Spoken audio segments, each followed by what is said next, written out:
उत्तर प्रदेश के मुख्यमंत्री योगी आदित्यनाथ ने रविवार को लौह पुरुष सरदार वल्लभ भाई पटेल की पुण्यतिथि के अवसर पर उनकी प्रतिमा पर माल्यार्पण करते हुए उन्हें श्रद्धांजलि अर्पित की। इस अवसर पर सीएम योगी ने कहा कि महान स्वतंत्रता संग्राम सेनानी लौह पुरुष भारत रत्न सरदार वल्लभ भाई पटेल द्वारा भारत की आंतरिक सुरक्षा और अखंडता हेतु किए गए अथक प्रयास सदैव स्मरणीय रहेंगे। पूरा भारत जानता है देश की आजादी के आंदोलन में लौह पुरुष सरदार वल्लभ भाई पटेल जी ने अग्रिम पंक्ति में खड़े होकर के देश की आजादी के आंदोलन को एक नई दिशा देने के लिए उस समय के नेतृत्व के साथ मिलकर के बढ़ चढ़ करके भाग लिया। वे गुजरात के आणंद के पास एक छोटे से गांव में पैदा हुए। एक सामान्य किसान परिवार में जन्म लेने प्रारंभिक शिक्षा भी मां के सानिध्य में ही घर पर ही संपन्न करने के उपरांत उच्च शिक्षा के लिए इंग्लैंड गए।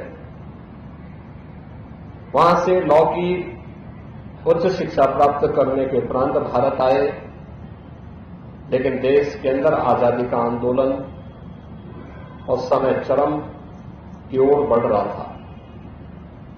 वे देश की आजादी के आंदोलन में चले, चाहे वह चंपारण आंदोलन रहा हो, नमक सत्याग्रह रहा हो, भारत छोड़ो आंदोलन रहा हो, या फिर देश की आजादी से जुड़े हुए सभी महत्वपूर्ण आयोजन,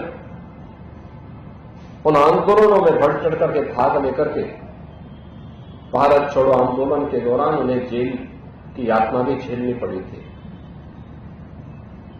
उन्होंने एक और देश की आजादी के आंदोलन के साथ बढ़ चढ़ करके भाग लिया, दूसरी तरफ अन्नदाता किसानों की समृद्धि के लिए, उनके उत्थान के लिए अनेक प्रकार के अभियान भी, जन जागरण के अभियान भी उस दौरान उन्होंने चलाए। आज जो हम लोग गुजरात के अंदर सहकारिता के मजबूत आंदोलन को देखते हैं, इसकी पृष्ठभूमि में भी सरदार वल्लभ भाई पटेल जी का विजन है, जो आज वहां के हर अन्नदाता किसान को समृद्धि की एक नई ऊंचाई तक पहुंचाया है। बहनों और भाइयों, 1947 में देश आजाद होता है। 1946 में देश का संविधान सभा का गठन होता है। संविधान सभा के प्रमुख सदस्य के रूप में, स्वतंत्र भारत के पहले गृह मंत्री के रूप में उन्होंने न केवल देश के एकीकरण के वर्तमान अभियान को एक नई ऊंचाइयां प्रदान की, 563 से अधिक रियासतों को भारत गणराज्य का हिस्सा बनाया। आज जो भारत हम देख रहे हैं, यह सरदार वल्लभ भाई पटेल की ही सूझबूझ का परिणाम है। आज जो एक भारत है, श्रेष्ठ भारत है, सुरक्षित भारत है, इसकी पृष्ठभूमि में सरदार वल्लभ भाई पटेल की सोच है, उनका प्रयास है, उनका परिश्रम है। एक तरफ भारत माता के इस महान सपूत ने भारत की एकीकरण के लिए इस अभियान को आगे बढ़ाया, तो दूसरी तरफ स्वतंत्र भारत कैसे होना चाहिए। गुलामी के कालखंड में जिन मान बिंदुओं की का अपमान हुआ था, उनकी पुनर्स्थापना का कार्यक्रम कैसे होना चाहिए। सोमनाथ मंदिर के पुनरुद्धार के कार्यक्रम को भी उन्होंने अपने हाथों में लेकर के देश के अंदर सांस्कृतिक भारत की स्थापना का जो अभियान उस समय चलाया था, आज उसी का परिणाम है कि लौह पुरुष सरदार वल्लभ भाई पटेल की उन स्मृतियों के प्रति श्रद्धा व्यक्त करने के लिए, कृतज्ञता व्यक्त करने के लिए आज प्रधानमंत्री मोदी जी के नेतृत्व में नया भारत पूरी प्रतिबद्धता के साथ कार्य कर रहा है। अगर लौह पुरुष सरदार वल्लभ भाई पटेल होते तो कश्मीर में धारा 370 आजादी के बाद, संविधान लागू होने के बाद कभी भी लागू नहीं हो पाती। लेकिन छद्म रूप से जिन लोगों ने धारा 370 को डाल करके एक भारत श्रेष्ठ भारत के मार्ग में बैरियर खड़े किए थे।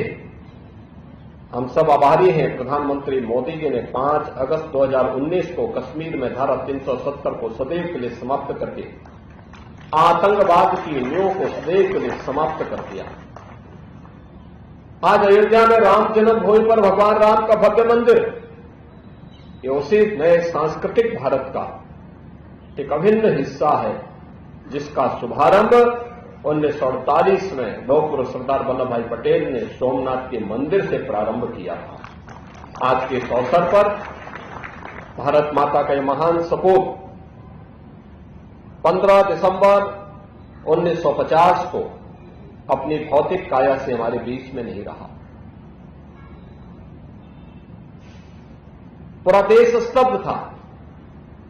उनके नेतृत्व में भारत एक नई ऊंचाइयों को छूता, लेकिन लौह पुरुष सरदार वल्लभ भाई पटेल के न रहने के बाद आज उनकी संकल्पनाओं को मूर्त रूप देने के लिए जो अभियान देश के अंदर चल रहा है, ये अवश्य एक भारत श्रेष्ठ भारत की प्रधानमंत्री मोदी जी की परिकल्पना को साकार करेगा।